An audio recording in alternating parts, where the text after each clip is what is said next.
lingkod sa bawat Pilipino at magbibigay ng tamang impormasyon para sa tahimik at maayos na Pilipinas. Police News Network, alagad ng batas, tagapagtaguyod ng balitang pulis, sandigan ng mamamayan, patnubay ng katotohanan. Kampo Krame, maghahatid ng pinakahuling kaganapan at nagbabagang balita. Ito ang PNN Police News Network. At ngayon, ang inyong mga tagapagbalita. Magandang araw, bagong Pilipinas. Kami po ang inyong alagad ng batas, tagataguyod ng balitang pulis. Ako po si Patrolman Joshua Jimenez. At Patrolwoman Janina Aguas mula sa Manila Police District. Maghahatid sa inyo ng tamang balita, kwento ng pulis at serbisyo para sa mamamayan. At ito ang PNP News Online. Ang pangunahing balita ng Police News Network. Alagad ng batas, tagataguyod ng balitang pulis.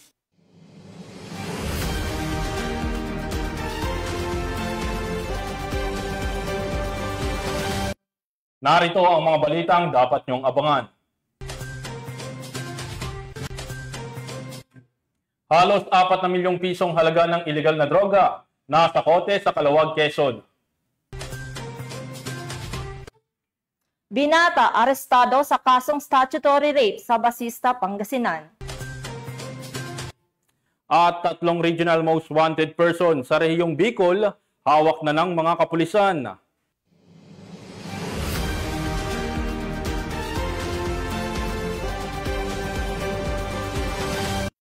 Narito ang mga balitang hatid ng ating PNN correspondents mula sa iba't ibang panig ng bansa.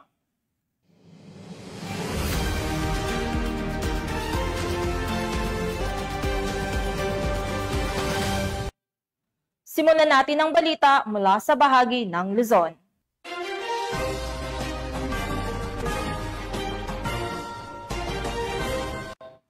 Naging makabuluhan ang isinagawang signing of Memorandum of Agreement sa pagitan ng PNP Anti-Cybercrime Group at SM Prime Holdings, incorporated sa SM Mall of Asia, sa layuning nais maabot ang milyong-milyong Pilipino upang mapalawak ang kaalaman ng publiko ukol sa cyber safety, pag-iwas sa online fraud at digital security. Nagbibigay ito ng oportunidad para sa edukasyon ng publiko hinggil sa online scams, identity theft, phishing at iba pang uri ng panlilinlang sa internet. Nakibalita dyan si Patrolwoman Mary Grace Artizuela.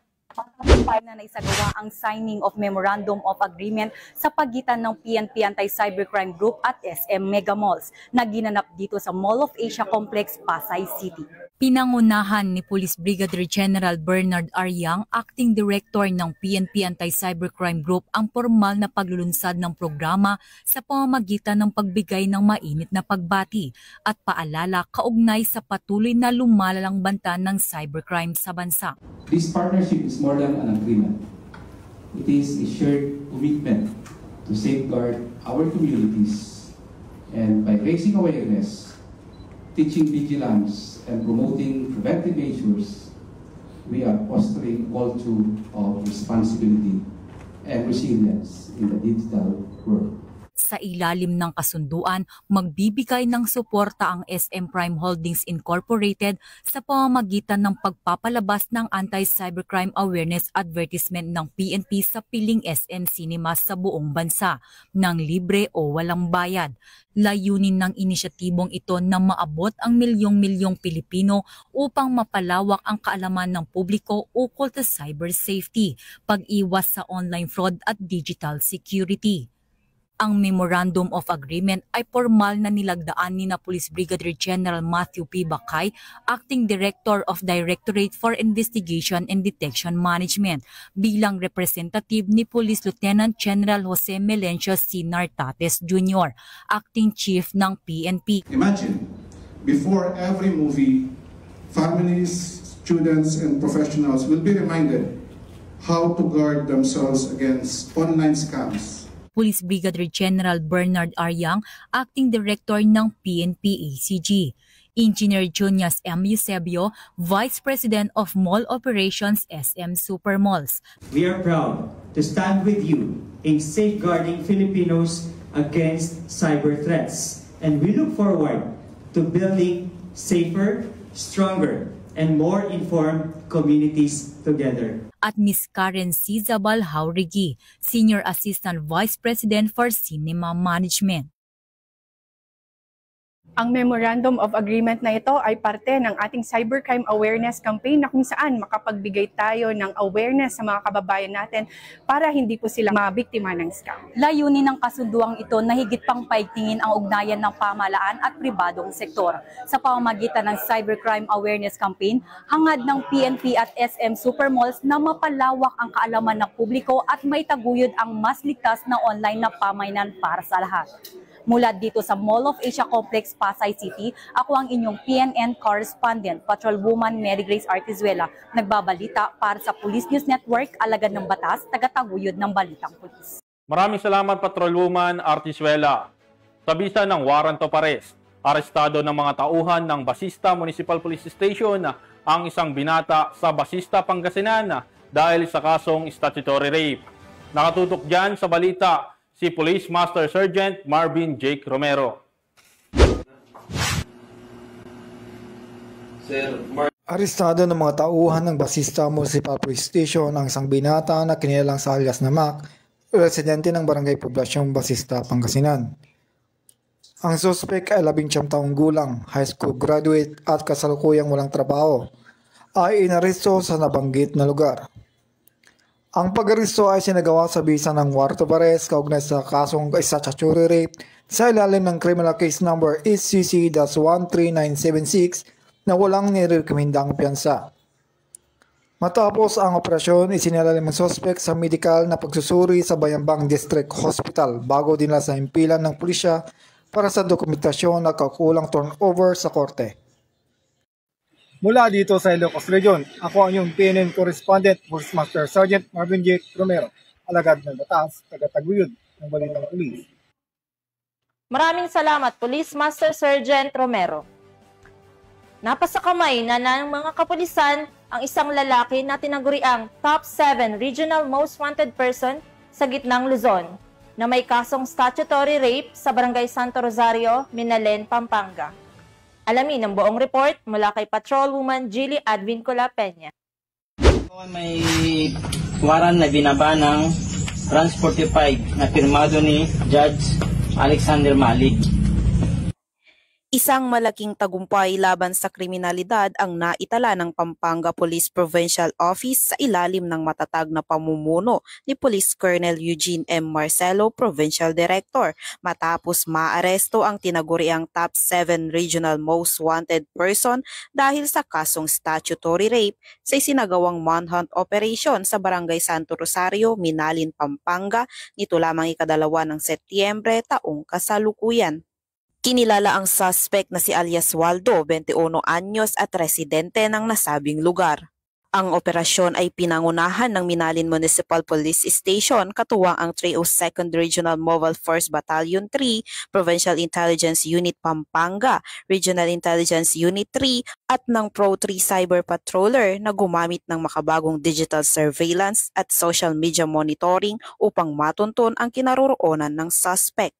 Kasalukuyang nasa kustodiya na ng pulisya ang suspect at haharap sa kaukulang kaso sa korte. Patuloy ang Pampanga PNP sa kanilang panata na maghatid ng hustisya para sa mga biktima ng krimen at tiyakin ang kaligtasan ng bawat mamamayan sa gitnang Luzon. Mula dito sa gitnang Luzon, ako ang inyong PNN correspondent, Patrolwoman Jilly Advincula Peña, alagad ng batas, tagataguyod ng balitang pulis. Maraming salamat, Patrolwoman Jilly Peña. Nasamsam ang halos 4 na milyong pisong halaga ng illegal na droga mula sa 2 sospek sa isinagawang operasyon sa Sitio 7, Barangay Mabini, Calawag, Quezon. Patrolman Mark Lawrence Atencio sa balita.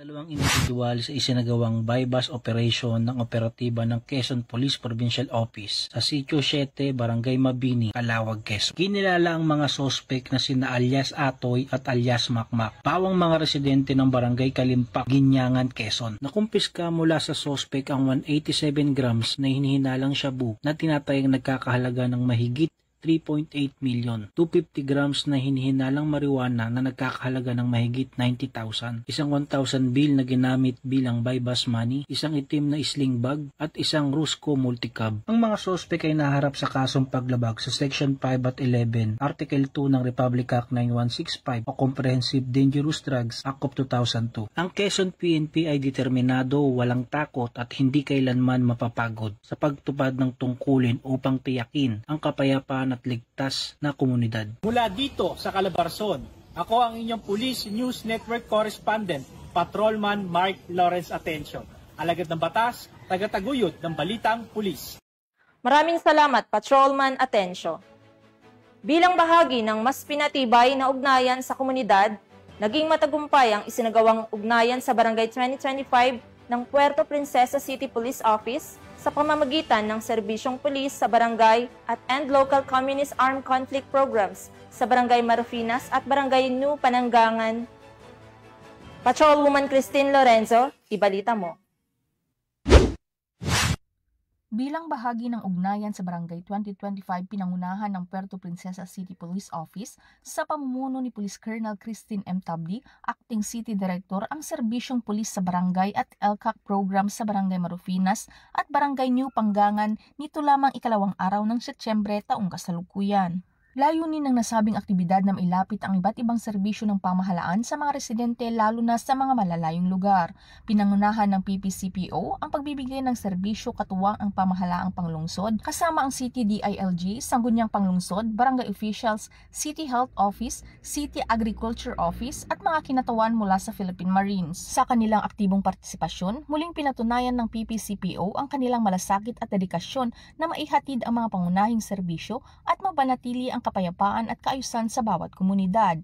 Ipinakita rin ng programa ang kahalagahan ng pagtutulungan ng kapulisan at ng iba pang sektor ng pamahalaan upang masiguro ang seguridad at kaunlaran ng mga mamamayan. Patunay ang matagumpay na aktibidad na ito na ang Puerto Princesa City Police Office ay patuloy na gumagawa ng mga hakbang tungo sa pagbibigay ng dekalidad na serbisyo at sa pagsusulong ng kapakanan ng bawat mamamayan bilang katuwang ng pamahalaan sa pagpapanatili ng kapayapaan at kaunlaran. Mula dito sa Home of the Police Eco Warriors, Calapan City, Oriental, Mindoro, ako ang inyong PNN Correspondent, Patrolwoman Christine Lorenzo, alagad ng batas, tagataguyod ng balitang pulis. Maraming salamat, Patrolwoman Lorenzo. Nasa kote ang mahigit 100,000 pisong halaga ng shabu mula sa dalawang individual matapos ang isang bypass operation ng mga otoridad sa Quirino Avenue, Barangay 706, Malate, Manila. Police Corporal Abigail Rojas sa report.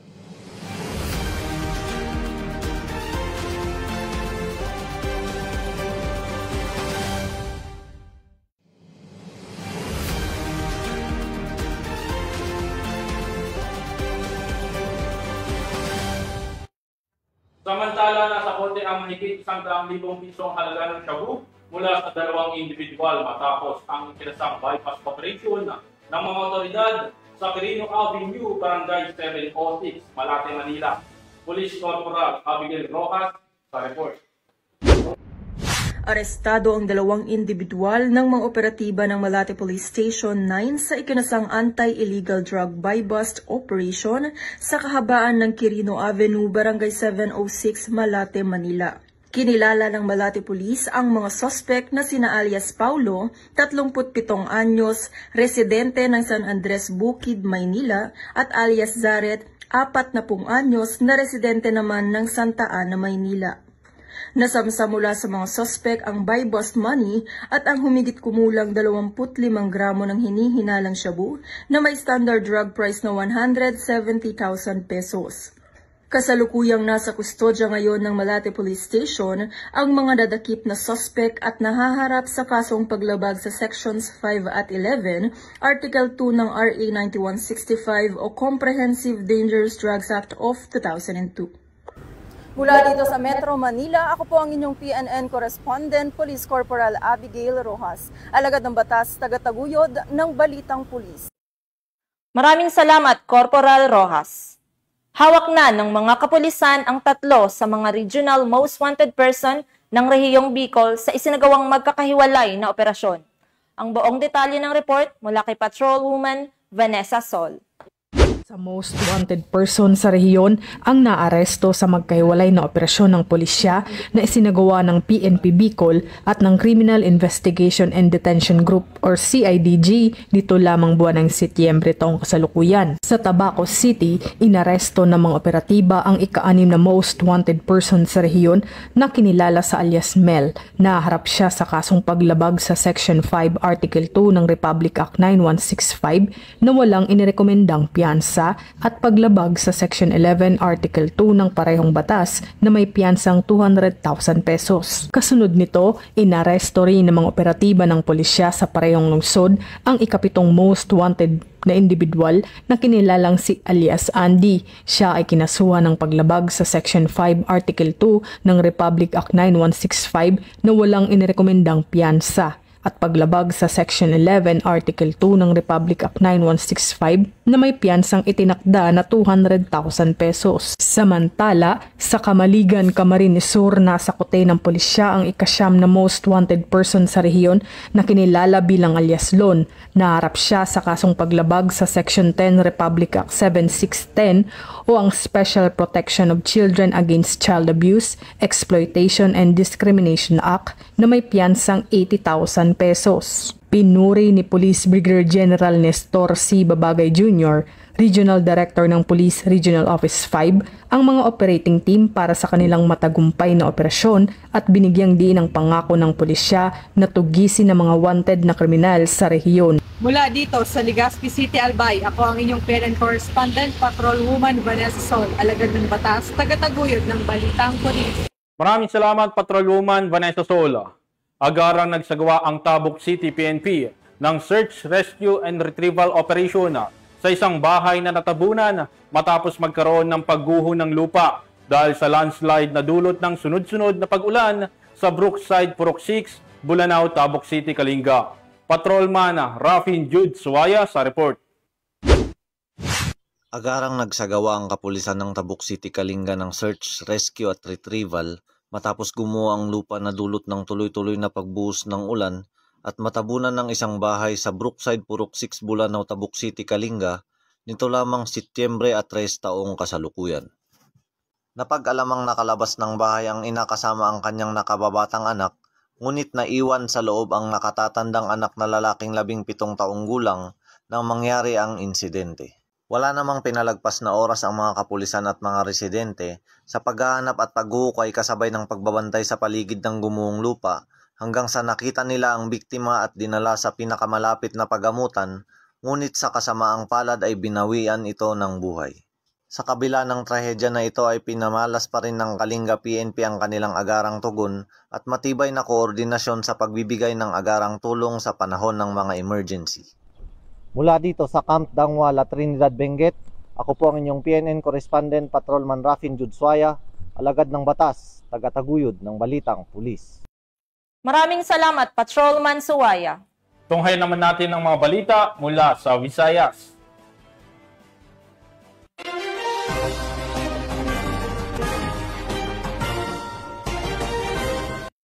Bilang bahagi ng Crime Prevention Week, nagsagawa ang mga kapulisan ng Barbasa Municipal Police Station ng paghahandog ng school supplies at mga pagkain para sa mga estudyante, Maayos Elementary School sa Antique.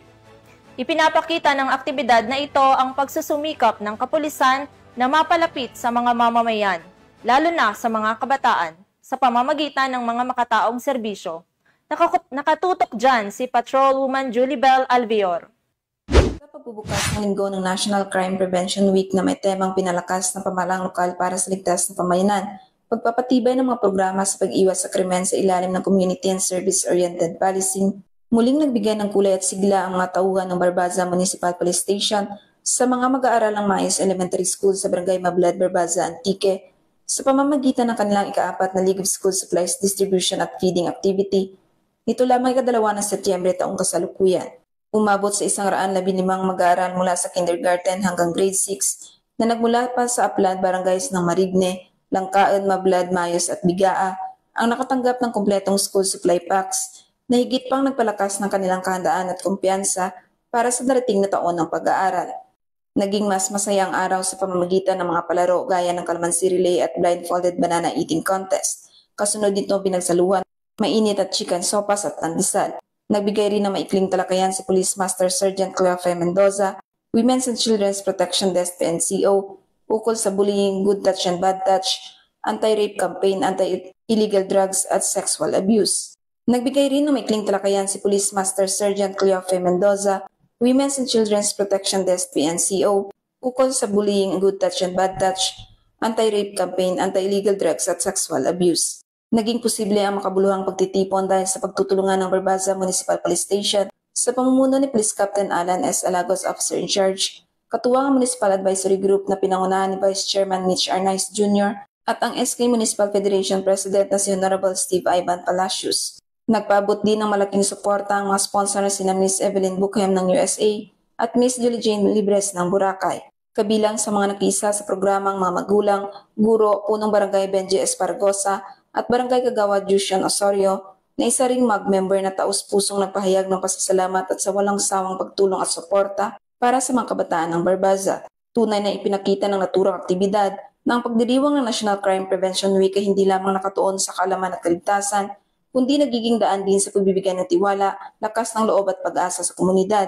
Isang malinaw na pagsasabuhay sa diwa ng Community and Service-Oriented Policy at mga layunin ng National Crime Prevention Week.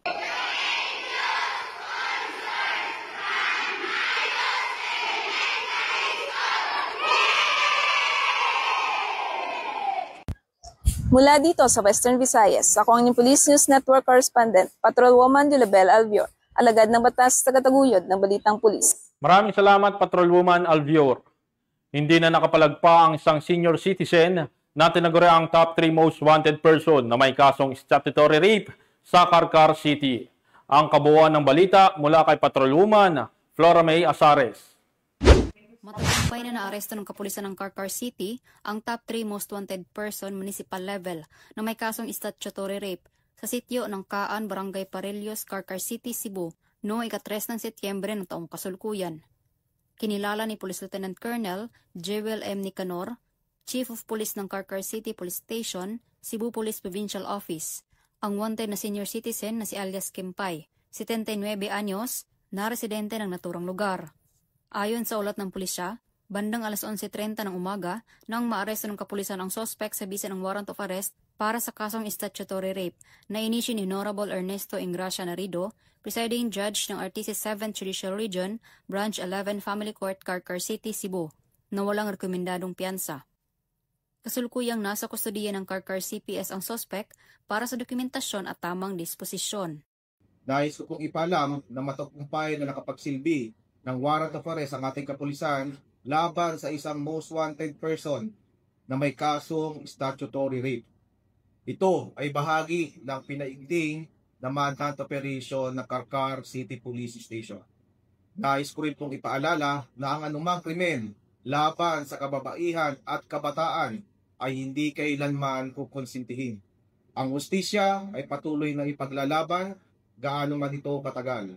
Hinihikayat ko po ang lahat na manatiling mapagmatyag at makipagtulungan sa ating kapulisan sa pamamagitan ng pag-uulat ng anumang gawaing kriminal sa ating komunidad. Sama-sama nating panatilihin ang ligtas at mapayapang syudad ng Carcar para sa ating mga pamilya. Mula dito sa Central Visayas, ako ang inyong Police News Network Correspondent, Patrolwoman Flora May Azares. Alagad ng batas, tagataguyod ng Balitang Pulis. Maraming salamat, Patrolwoman Azares. Nasa kote ng mga otoridad ang isang street-level individual sa ikinasang anti-illegal drug operation sa San Isidro, Leyte. Ibabalita yan ni Patrolwoman Cristel Palafox. Nahuli ng mga otoridad ang isang street-level individual sa ikinasang anti-illegal drugs operation sa Barangay Daha, Daco, San Isidro, Leyte. Bandang alas 11:30 ng tanghali ng ikasang operasyon ng matauhan ng San Isidro Municipal Police Station, Station Drug Enforcement Unit sa koordinasyon sa Philippine Drug Enforcement Agency 8. Nakumpiska sa suspek ang 6 na pirasong heat-sealed dilaw na plastic na straw na naglalaman ng hininalang shabu na may tinatayang timbang na 4.56 na gramo na nagkakalaga ng 31,008 pesos, isang 500 peso bill na ginamit bilang buy-bust money at isang coin purse. Maharap ang suspek sa kasong paglabag sa Section 5 at 11 ng RA 9165 o Comprehensive Dangerous Drugs Act of 2002. Patuloy na pinaigting ng pambansang pulisya ang kanilang kampanya laban sa ilegal na droga at iba pang uri ng krimen upang matiyak ang kaligtasan at seguridad ng mamamayan tungo sa mas ligtas at drug-free na lipunan. Mula dito sa Eastern Visayas, ako ang inyong PNN correspondent, Patrolwoman Palafox, alagad ng batas, tagataguyod ng Balitang Pulis. Maraming salamat, Patrolwoman Palafox. Narito naman ang mga balita mula sa bahagi ng Mindanao.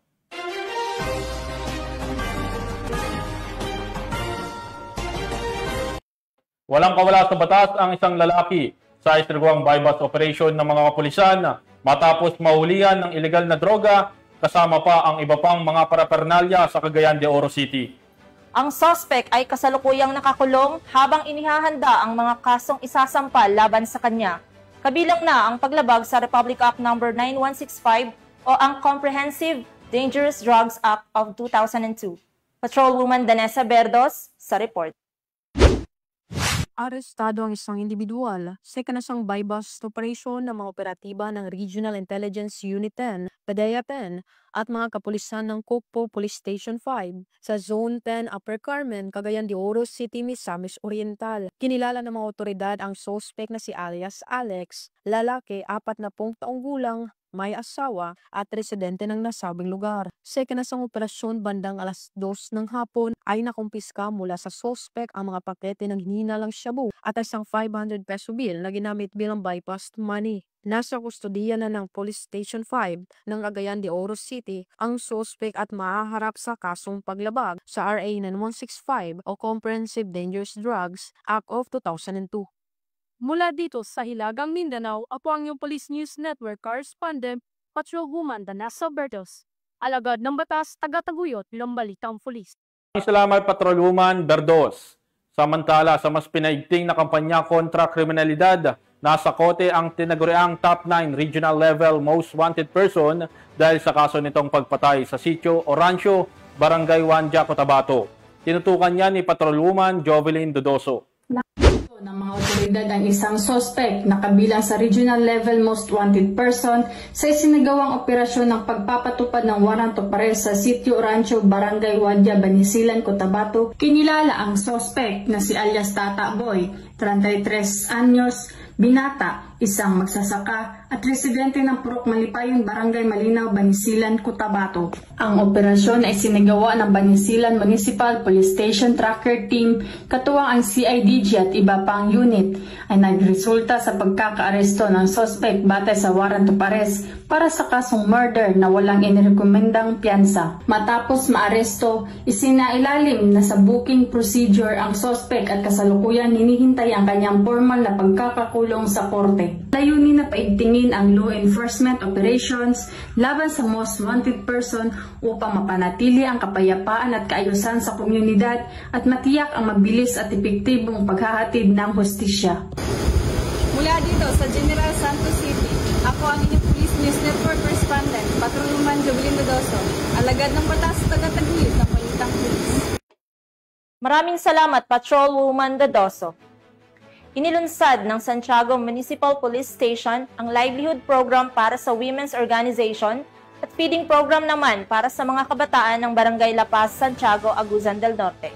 Sa layuning mahubog ang kanilang kasanayan at bigyang pansin ang nutrisyon ng kabataan tungo sa mas maunlad na pamayanan. Police Staff Sergeant Iris Joy Laureto sa ulat. Naglunsad ang Santiago Municipal Police Station ng livelihood program para sa women's organization at feeding program para sa mga kabataan ng Barangay La Paz, Santiago, Agusan del Norte sa pangunguna ni Police Major Mark Wayne M. Uperto, hepe ng pulisya.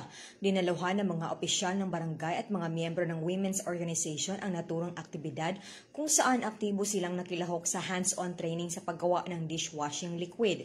Kasabay nito, isinagawa rin ang feeding program para sa mga kabataan ng Barangay La Paz upang matiyak na maging bahagi sila ng makabuluhan at makataong gawain para sa ikabubuti ng pamayanan. Layunin ng programa na hubugin ang kasanayan ng kababaihan at bigyang pansin ang nutrisyon ng kabataan bilang mahalagang hakbang tungo sa mas matatag na pamilya at mas maunlad na pamayanan. Ang ganitong mga inisyatibo ay nagpapatunay sa importansya ng pagtutulungan ng kapulisan at mamamayan upang makamit ang pangmatagalang kaunlaran at kapayapaan dahil sa bagong Pilipinas, ang gusto ng pulis, ligtas ka.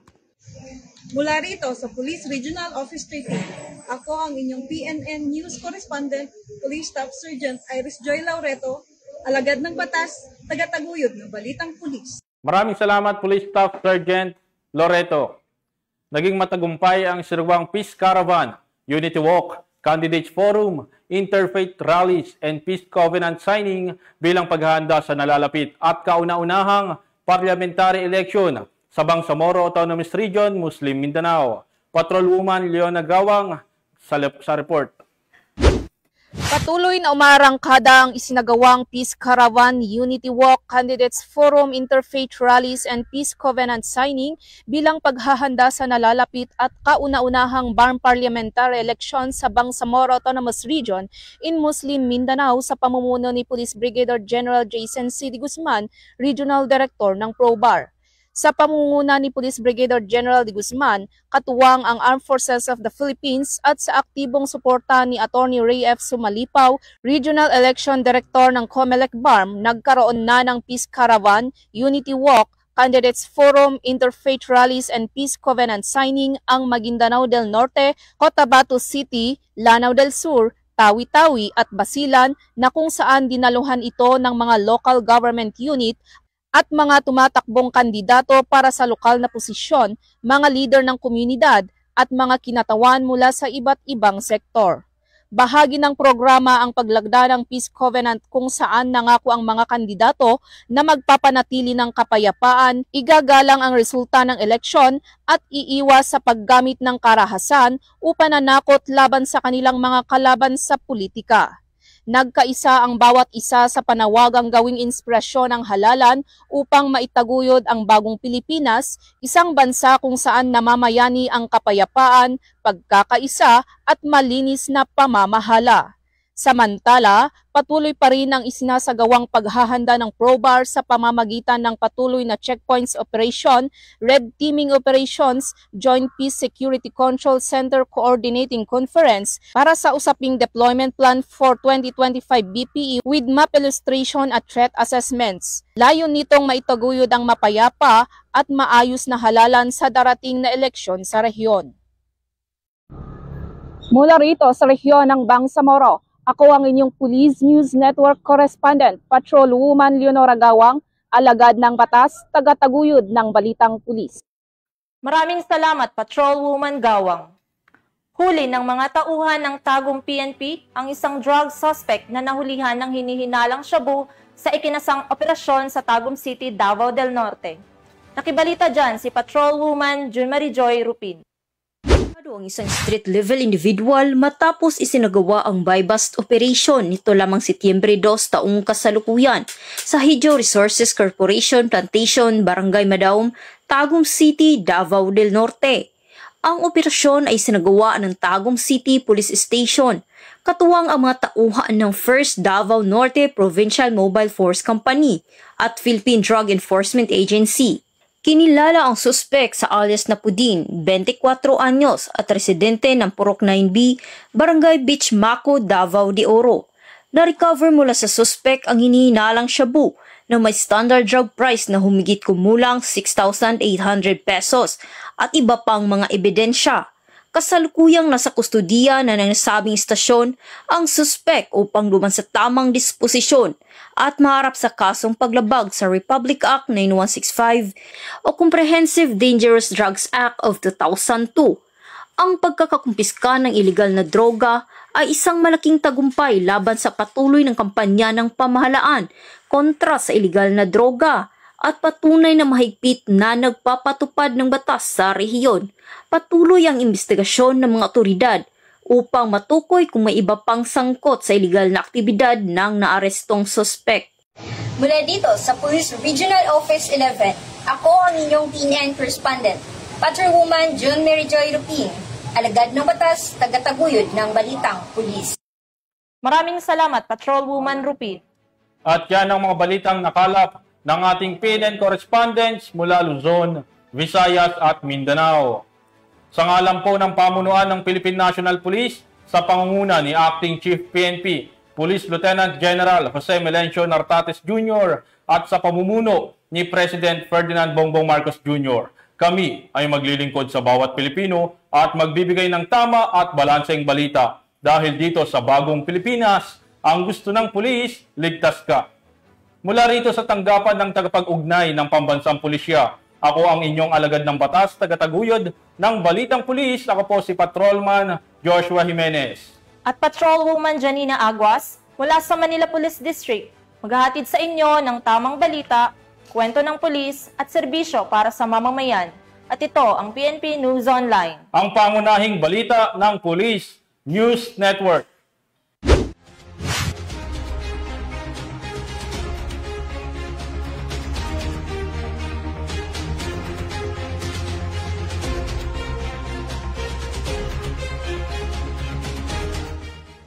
Police News Network, alagad ng batas, tagapagtaguyod ng balitang pulis.